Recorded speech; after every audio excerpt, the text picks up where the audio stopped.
নিজের আপনজনকে রক্ষা করতে কেউ কত দূর যেতে পারে? যদি দরকার পড়ে তবে কি সে ভবিষ্যৎ থেকে ফিরে আসবে? এই গল্প ঠিক এমনই এক আত্মার, যে নিজের পরিবারের সুরক্ষার জন্য অতীতের দরজায় ফিরে আসে, অজানা এক ছায়া হয়ে। মুভির শুরুতে একটা ফাঁকা বাড়ি দেখা যায়, আর ইতিমধ্যেই এই বাড়িতে এক অতৃপ্ত আত্মা উপস্থিত আছে, যার দৃষ্টিকোণ থেকে আমরা এই বাড়িটি দেখতে পাই। আর সে একটি আলমারির মধ্যে চলে যায়। সকাল হলে দেখি একটি পরিবার এই বাড়ি দেখতে আসে। তাদের বাড়িটি খুব পছন্দ হয় এবং তাদের বাজেটের বাইরে হলেও বাড়িটি কিনতে চায়। আসলে এটি তার ছেলে টাইলারের ট্রেনিং স্কুলের কাছাকাছি। টাইলার পেশাদার সাঁতারু এবং তার মা চায় যে টাইলার ন্যাশনাল লেভেলে খেলুক, যে কারণে তার ট্রেনিংয়ে যেন কোনো বাধা না আসে। তাই টাইলারের মা রেবেকা নতুন বাড়ি নেওয়ার সিদ্ধান্ত নিয়েছে। তবে ক্রিসের অর্থাৎ টাইলারের বাবা এই সিদ্ধান্তে খুশি নয়, কারণ সে মনে করে তাদের মেয়ে ক্লোই এই বড়সড় চেঞ্জের জন্য প্রস্তুত নয়। কিছুদিন আগে ক্লোইর বেস্ট ফ্রেন্ড মারা যায়, আর এ কারণে ক্লোই মানসিকভাবে ভেঙে পড়েছে, এমনকি সে বাড়ি থেকে বের হয় না। এদিকে ক্লোইকে দেখি একটা আয়নার সামনে এসে দাঁড়িয়েছে, যা 100 বছর পুরনো। প্রমোটার তাকে এটা জানায়। বাড়িটি দেখার সময় রেবেকা ও ক্রিসের কথোপকথন সেই আত্মাও শোনে। যখন সে জানতে পারে যে ক্লোই মানসিক যন্ত্রণার মধ্য দিয়ে যাচ্ছে, তখন সে তাকে ফলো করতে শুরু করে। ক্লোই বাড়িটি দেখার জন্য উপরে একটি ঘরে যায়। সে ওই আলমারিটির দিকে দেখে, তার ফিল হয় যেন কেউ সেখান থেকে দেখছে।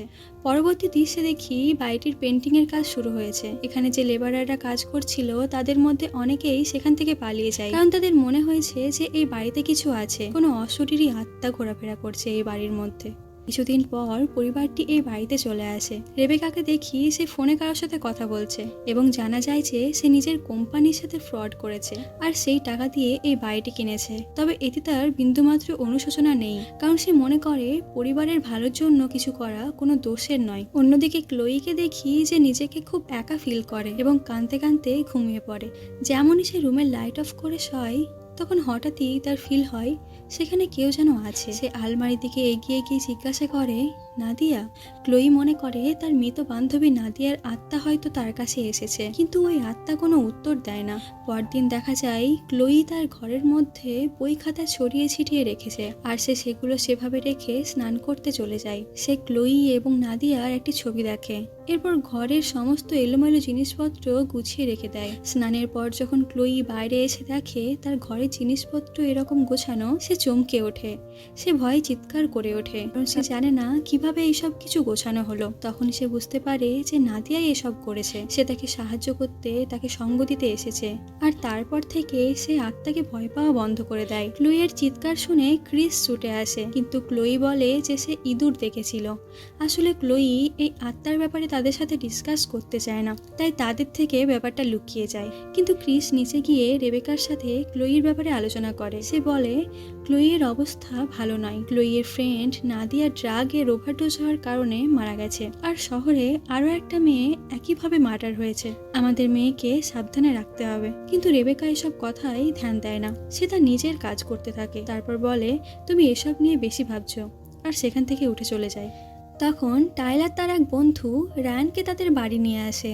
তার বাবা মায়ের সাথে রায়ানের পরিচয় করিয়ে দেওয়ার পর রায়ানকে তার বোনের সাথেও পরিচয় করিয়ে দেয়। প্রথম দেখাতেই রায়ানের ক্লুইকে পছন্দ হয়ে যায়, তবে টাইলার রায়ানকে সতর্ক করে দেয় সে যেন তার বোনের কাছ থেকে দূরেই থাকে। ক্রিস রেবেকার সাথে আবার ক্লোইকে নিয়ে ডিসকাস করে। ক্রিস বলে তার মনে হয় যে ক্লোইয়ের কাউন্সিলিং দরকার, আর এটা শুনে রেবেকা খুব রেগে যায়। রেবেকা বলে তার একটু সময় দরকার, সময়ের সাথে সাথে সব ঠিক হয়ে যাবে। তুমি অকারণেই ক্লোইকে নিয়ে চিন্তা করছো। কিন্তু ক্রিস এখানে তার কথা শুনে রেগে যায়, আর তাকে বলে টাইলারের মতো ক্লোইকে নিয়েও যদি ভাবো, মনে রেখো সেও তোমার মেয়ে। আর সেখান থেকে চলে যায়। তারপর দিন বাড়িতে ক্লোই একাই ছিল, যখন রায়ান অর্থাৎ টাইলারের বন্ধু তাকে খুঁজতে তাদের বাড়ি আসে। ক্লোই বলে 1-2 ঘন্টার মধ্যে টাইলার চলে আসবে আর বাড়ির মধ্যে আসতে বলে। ক্লোই তাকে ড্রিঙ্ক অফার করে আর তাকে তার রুমে আসতে বলে। প্রথম দিকে রায়ান যেতে চায় না, কারণ টাইলার তাকে তার বোনের কাছে যেতে বারণ করেছে, কিন্তু তারপরও সে ক্লোইর রুমে চলে আসে। এখানে দুজনেই ড্রাগস নেয়।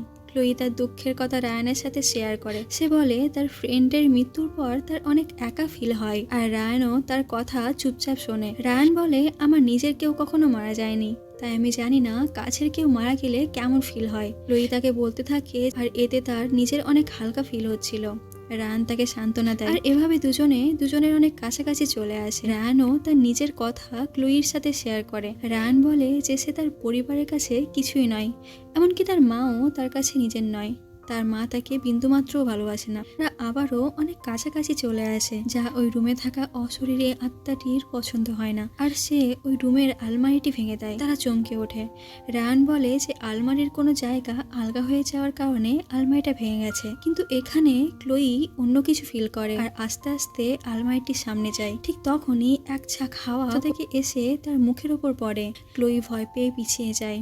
সে বুঝতে পারে রুমে নাদিয়ার আত্মা এটা করেছে, আর সে রায়ানকে তার কাছে আসতে দিতে চায় না। আর এত কিছুর পর ফাইনালি ক্লোই ঠিক করে যে সে সবকিছু বাড়িতে বলবে।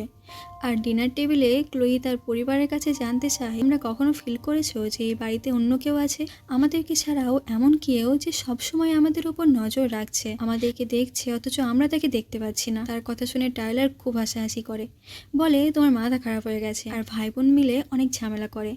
ক্লোই কাঁদতে থাকে আর টাইলার রেগে গিয়ে টেবিল ছেড়ে উঠে চলে যায়। আর তারপর ক্রিসের কথায় টাইলার ক্লোইর কাছে ক্ষমা চাইতে যায়, কিন্তু ক্লোই অনেক রেগে ছিল আর টাইলারকে তার ঘর থেকে বেরিয়ে যেতে বলে। আর টাইলার বাবার কাছে নালিশ করে, যাতে ক্রিস বলে ওর মন ভালো নেই, যে দুজন মার্ডার হয়েছে তাদের দুজনকেই তোমার বোন চিনত, আর তোমারও এই সময় তোমার বোনের খেয়াল নেওয়া উচিত। অন্যদিকে টাইলার তার বন্ধুদের নিয়ে খারাপ কাজ করত। সে এক মেয়ের ব্যক্তিগত ছবি ফাঁস করে দেয়, কিন্তু দেখা যায় তার মা তাকে কিছুই বলে না। কিন্তু সেই আত্মা এসব শুনে একদম পছন্দ হয় না, তাই টাইলারকে শাস্তি দেওয়ার জন্য সঙ্গে সঙ্গে তার ঘরে যায় আর ঘরে সব কিছু ভেঙে ফেলে, তার টেবিলের জিনিসপত্র, লাইট, মেডেলস সব কিছু। ক্লোই এসব আওয়াজ শুনে ছুটে আসে, সাথে বাকিরাও সেখানে ছুটে আসে। হঠাৎ করেই এসব হতে দেখে পরিবারের সবাই ভীষণ আতঙ্কিত হয়ে পড়ে এবং বাড়ি ছেড়ে বেরিয়ে যায়। ক্লোই সবাইকে বলে, আমি আগেই বলেছিলাম, আর এসব কেউ নয় বরং নাদিয়া করেছে। নাদিয়া আমার কাছে চলে এসেছে। যদিও এই ঘটনার পরে তারা এই কথা বিশ্বাস করতে বাধ্য যে ক্লোই সত্যি কথা বলেছিল। এই ঘরে সত্যি সত্যি কোনো ছায়া ঘোরাফেরা করছে, যে কারণে ভয়ে এখন তারা ওই ঘরের মধ্যে আর যেতে চায় না।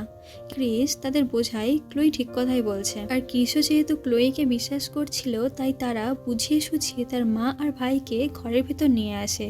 এরপর ক্রিস সেই প্রমোটারকে কল করে, যার কাছ থেকে তারা এই বাড়িটি কিনেছিল। ক্রিস জানায় যে যদি আপনাদের আগে থেকে জানা ছিল এ বাড়িতে কিছু আছে, তাহলে আমাদের বলেননি কেন।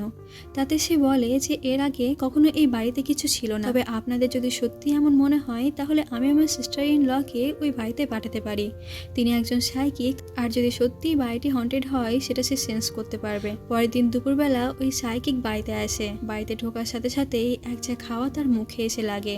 সে বুঝতে পারে এই বাড়িতে সত্যিই কোনো ছায়া আছে। সে কিছুক্ষণ পরে বলে এই আত্মাটি একই রকম কষ্টের মধ্যে আছে যেমন ক্লোইর মধ্যে কষ্ট আছে। যেরকম ক্লোই তার বন্ধুর মৃত্যুতে শোকাহত, এই আত্মাটিও কোনো কারণে শোকাহত। এটা শুনে সবাই অবাক হয়, কারণ ক্লোইর ব্যাপারে কোনো কিছু এখনো পর্যন্ত সাইকিককে জানানো হয়নি। তারপরও সাইকিক বলে যে তার উপস্থিতি শুধু ক্লোই ফিল করতে পারে, কারণ সে এখন মানসিকভাবে দুর্বল অথবা কোনোভাবে এই আত্মার সাথে সম্পর্কিত।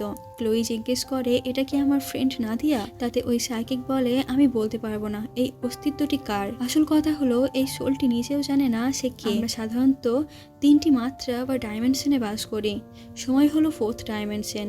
এই আত্মাটি কেবলমাত্র বর্তমান নয়, এটি একসঙ্গে অতীত, বর্তমান এবং ভবিষ্যৎ অনুভব করতে পারে। অর্থাৎ এই আত্মাটি একাধিক সময়সীমার মধ্যে আটকে আছে, আর সে কোনো অসমাপ্ত ঘটনা বা ভবিষ্যতের কিছু পরিবর্তন করতে এসেছে। এরপর সাইকিক ঘরে ওই পুরনো আয়নাটি দেখতে পায় আর সেটাতে হাত রাখে। আসলে অনেক পুরনো আয়না অনেক সময় এই অতৃপ্ত আত্মার সাথে যোগাযোগ করিয়ে দেয়। সে ওই আয়নার মাধ্যমে কিছু প্রশ্ন করার চেষ্টা করে, কিন্তু তখন কোনো অদৃশ্য শক্তি তাকে পেছনে ঠেলে দেয় আর তাতে সাইকিক অসুস্থ হয়ে যায় আর তারপর সেখান থেকে চলে যায়। এই ঘটনাটির পর সেই অদৃশ্য শক্তিটি ক্লোইকে বিরক্ত করা বন্ধ করে দেয়। এমনকি যখন ক্লোই ও রায়ান আরো ঘনিষ্ঠ হতে থাকে তখন অস্তিত্বটি তাকে বাধা দেয় না। তবে সে দেখে যখন ক্লোই বাথরুমে ছিল, রায়ান ক্লোই ড্রিঙ্কে ডাগ মিশিয়ে দিয়েছে। সে টেবিল ধাক্কা দিয়ে গ্লাস ফেলে দেয়, কিন্তু এখন ক্লোই ওই আত্মার অস্তিত্ব ফিল করতে পারে না। তার কারণ আমরা জানি যে ওই অস্তিত্ব তখনই ফিল হয় যখন কেউ মানসিকভাবে ভেঙে পড়ে। কিন্তু রায়ানের সাথে সময় কাটানোর পর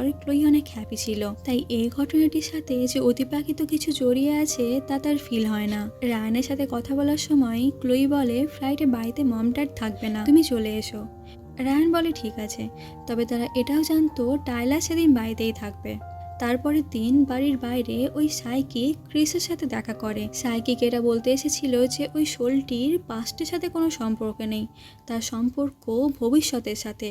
আর সে ভবিষ্যতে ঘটবে এরকম কোনো ঘটনা আটকানোর জন্য এসেছে। আর তাদের বাড়ির জানলা দেখিয়ে বলে এই ঘটনাটি জানলার সাথে সম্পর্কিত, তবে এসব কথার কিছুই সে বুঝতে পারে না। সাইকিক সেখান থেকে চলে যায়। সেদিন রাতে অদ্ভুতভাবে ওই আত্মাটি ক্লোইকে কিছু জানানোর ভীষণ চেষ্টা করতে থাকে। সে তাকে ওঠানোর চেষ্টা করে, কিন্তু যতবারই ওই আত্মাটি ক্লোইর কাছে যাওয়ার চেষ্টা করে যেন একটা অদৃশ্য বাধা পেতে থাকে। তার কারণ ক্লোই এখন তার মেন্টাল ট্রমা কাটিয়ে উঠেছে, তাই এই আত্মাটা ক্লোইকে স্পর্শ করতে পারছে না। তাই এই আত্মা না ক্লোইকে স্পর্শ করতে পারছে আর না তাকে তার অস্তিত্ব বোঝাতে পারছে। আর ফাইনালি ফ্রাইডে রাতে রায়ান তাদের বাড়ি আসে। ঘরে ঢুকেই সে কিচেনে চলে যায় আর দুটো ড্রিঙ্ক তৈরি করে, যাতে দুটো গ্লাসে ড্রাগস মিশিয়ে দেয়। আর একটা গ্লাস নিয়ে গিয়ে টাইলারকে দেয়, আর সেটা খাওয়ার কিছুক্ষণ পরেই টাইলার ঘুমিয়ে যায়। আর এখন দ্বিতীয় গ্লাসটা নিয়ে ক্লোইর কাছে যায়। রায়ানকে দেখে তার কেমন একটা সন্দেহ হয়। সে জিজ্ঞাসা করে টাইলার কোথায়। রায়ান বলে তাকে আমি ঘুম পাড়িয়ে এসেছি। সে বুঝতে পারে টাইলারকে সে ড্রাগস খাইয়েছে। ক্লোইর এটা শুনে খারাপ লাগে, সে সেটা রায়ানকে বলে। রায়ান এতে ইমোশনাল ড্রামা শুরু করে আর সেই সুযোগে ক্লোইকে ড্রিঙ্কটা দেয়। আর ওই আত্মাটি এসব দেখতে পাচ্ছিল। সে চায়নি ক্লোই ড্রিঙ্কটা খাক, কিন্তু তাকে আটকাতে পারে না। আর গ্লাসটা যেহেতু ক্লোইর হাতে ছিল তাই সেটা ফেলতেও পারে না। স্বাভাবিকভাবেই ক্লোইও ঘুমে ঢলে পড়ে। এখন আমরা রায়ানের আসল রূপ দেখতে পাই। আসলে সে জঘন্য খারাপ ছেলে, যে মেয়েদেরকে মার করে আর তাতে মজা পায়।